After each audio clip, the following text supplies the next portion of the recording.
All right, is this thing recording? Looks like it. I hate doing these things, but Captain asked for it, and I need to get better at following procedures. So, all right, here it goes. Chief Engineer's log, star date, something.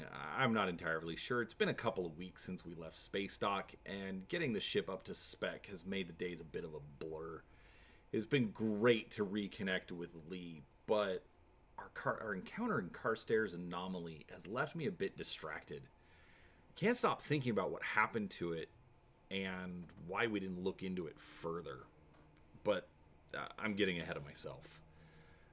From the time I showed up aboard Sojourner, there's been a tension in the air. Most everyone on board the ship is a Starfleet veteran, but I can tell the captain doesn't quite trust us yet. At least that's the feeling that I've got.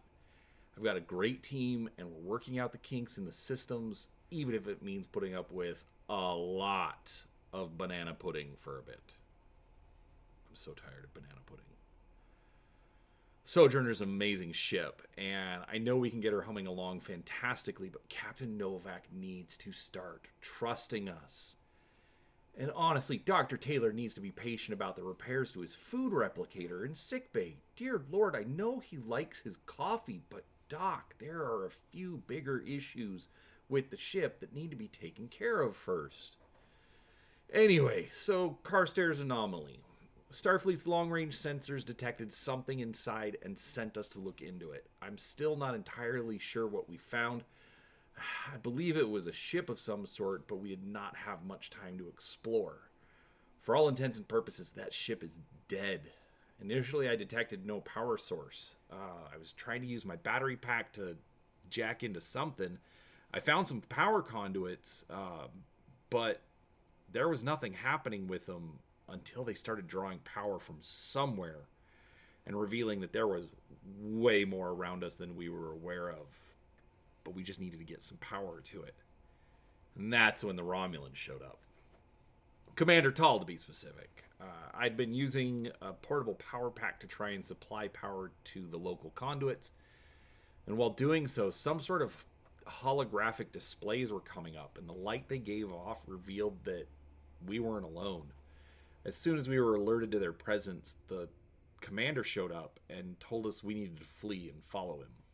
Commander Reese seemed to think that things had been going a bit too sideways, so ordered us to follow him back to his... honestly, I don't know what to call it. Hiding place, maybe? I don't know, whatever. We're going to call it a hiding place. It was some sort of room that he'd set up some barricades in, and he was clearly afraid of something.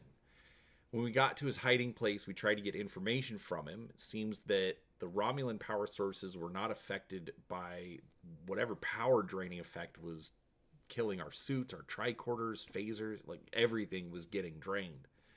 And it was just permeating the derelict. Dr. Taylor also found out that the commander had somehow taken our pilot, Lieutenant Lee Zimmer.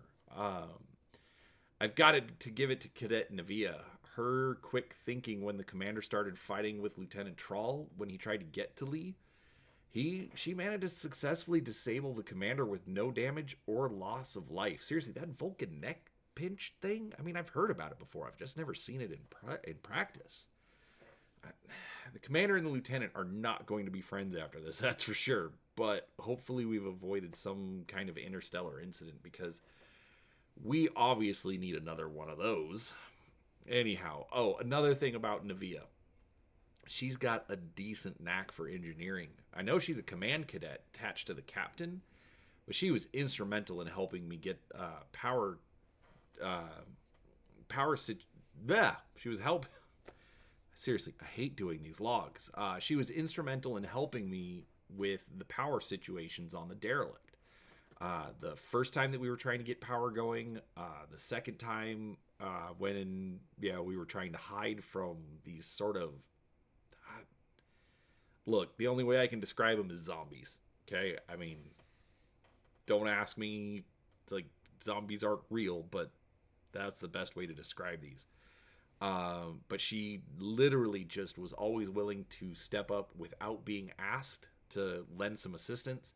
and she already knows the basics of an engineering kit already. Not many cadets are going to be able to identify a transplasmonic energy capacitor the first time, but she honestly saved our lives by being quick and helping me power the room and realizing what danger we were in.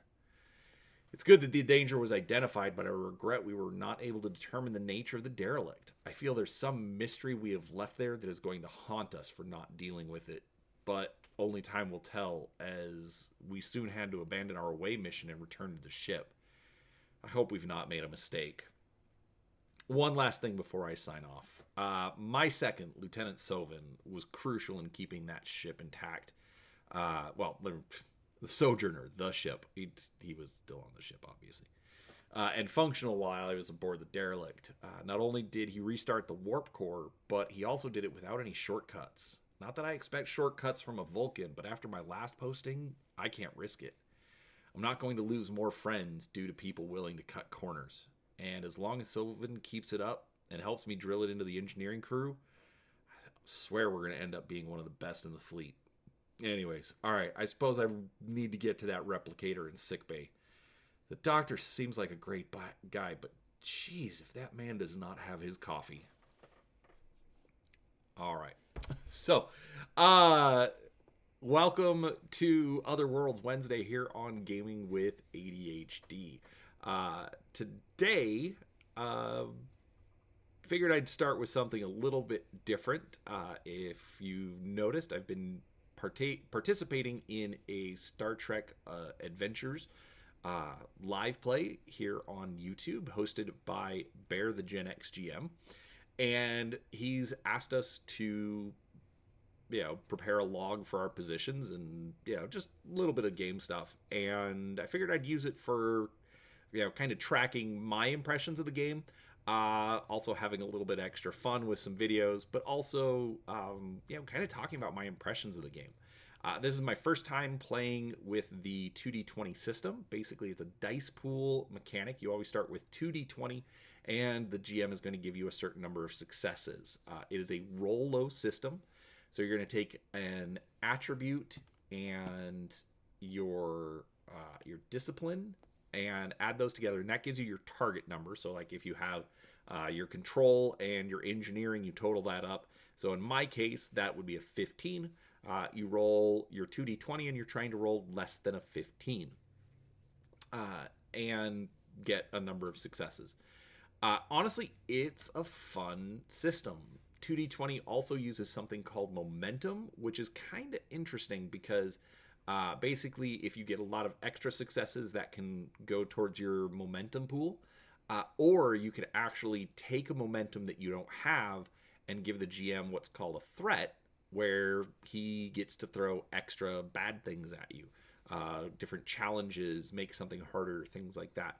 And I wasn't, normally it's used for a more action-oriented system, so I wasn't expecting it to quite be as useful in Star Trek. Star Trek, while it does have some action, it's not as, action oriented as most games.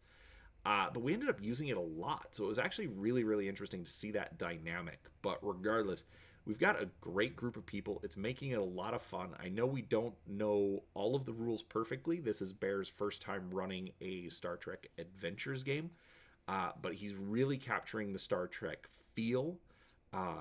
The rules, and at least the way that the characters are built, make you feel like you're in universe. And I think it's really, really working to make it a really fun game. So there are a couple of the episodes here on the channel. I will have those linked down below. But give those a watch. Let us know what you think. And come out and join us every other Tuesday. I'll try to get it posted up so that you can see when it goes live, because it is played live. And we'll go from there. So, with that said, I'm looking forward to more Star Trek Adventures. Down below, there is a link to DriveThruRPG where you can pick up the PDF of it for yourself if you're interested. But other than that, yeah, thanks for watching. And let me know down in the comments. Have you watched Sojourner? What do you think of it? What do you think of this little, engineering log? Do you want to see more of these? Right now, my plan is to do one at the end of each episode, not necessarily every session, but we'll play it by ear and we'll see what happens. So, with that said, thank you so much for watching, and we'll talk to you next time. Bye.